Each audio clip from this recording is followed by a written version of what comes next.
kesempatan kali ini saya akan membahas berita yang sangat viral kali ini.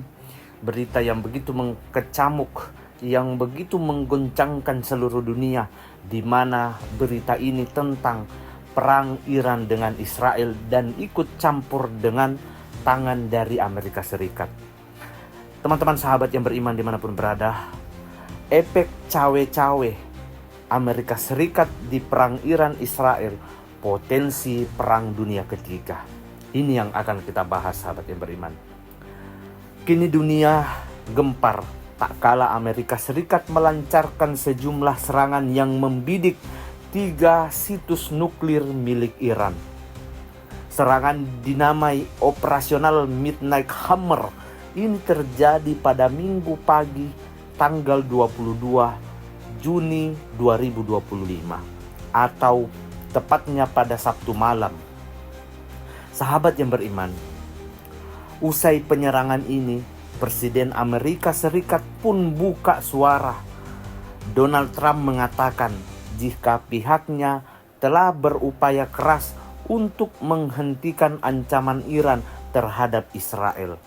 Ini juga menyebut jika serangan ini bertujuan untuk menghentikan pengembangan nuklir milik Iran.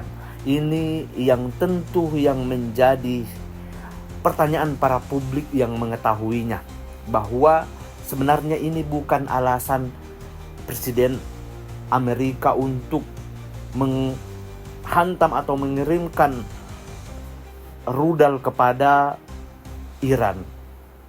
Beberapa saat lalu, militer Amerika Serikat melakukan serangan presisi besar-besaran ke 3 titik utama fasilitas nuklir Iran, yaitu Fordo, Natanz, dan Esfahan.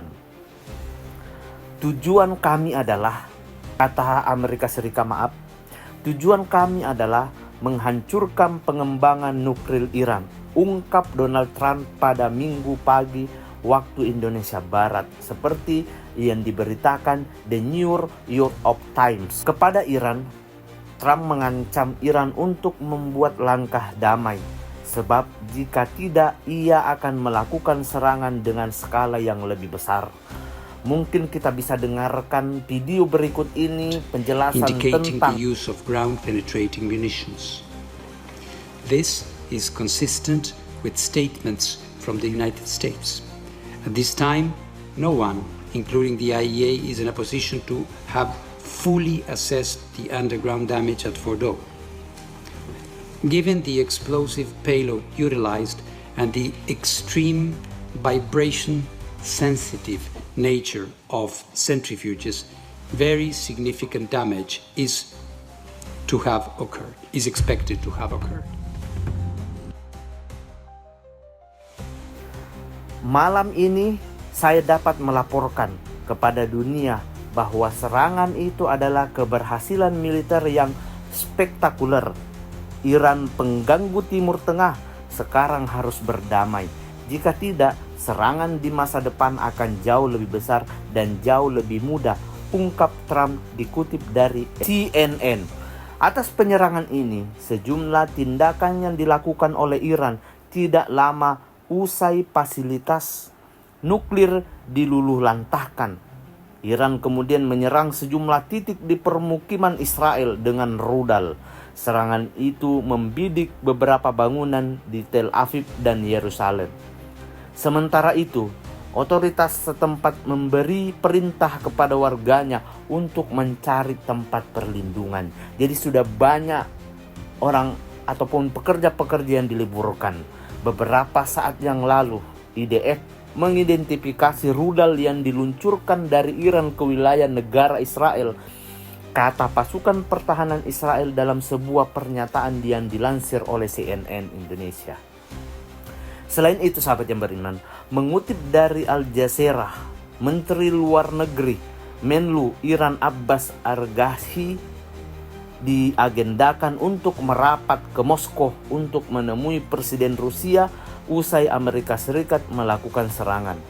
Dalam sebuah konferensi pers, dirinya menyebut jika Iran dan Rusia memiliki hubungan kemitraan yang strategis kami selalu berkonsultasi satu sama yang lain dan mengkoordinasikan posisi kami, kata Arasi. Pakar hubungan internasional UI, Hikmahanto Juwana pun memprediksi eskalasi ketegangan antara ketiga negara tersebut. Ia menyebut jika serangan Amerika akan berbahaya, ia kemudian mencermati beberapa hal terkait serangan ini. Salah satunya adalah reaksi dari negara-negara lain atas tindakan Amerika terhadap Iran. Menurutnya, hal ini adalah salah satu faktor penting yang dapat memperbesar skala ketegangan. Apakah mereka akan mendukung Amerika Serikat atau sebaliknya mendukung Iran? Kalau misalnya mereka akan mendukung Iran, maka ini bukannya tidak mungkin bahwa perang dunia ketiga akan semakin dekat. Lalu apa saja hal yang lain yang perlu dicermati dalam perkembangan konflik antar negara ini? Sehari setelah Amerika Serikat membom fasilitas nuklir Iran dan Israel terlibat saling serang dengan intensitas yang hebat. Pada hari Senin 23 Juni, sehari setelah Amerika Serikat mengebom 3 fasilitas nuklir Iran yang terletak di Iran, perang Iran-Israel kian memanas. Kedua negara kembali terlibat saling serang dengan intensitas hebat dan tak seperti biasanya. Kali ini dilakukan di siang hari. Josie Beilin menyatakan Iran masih mampu melakukan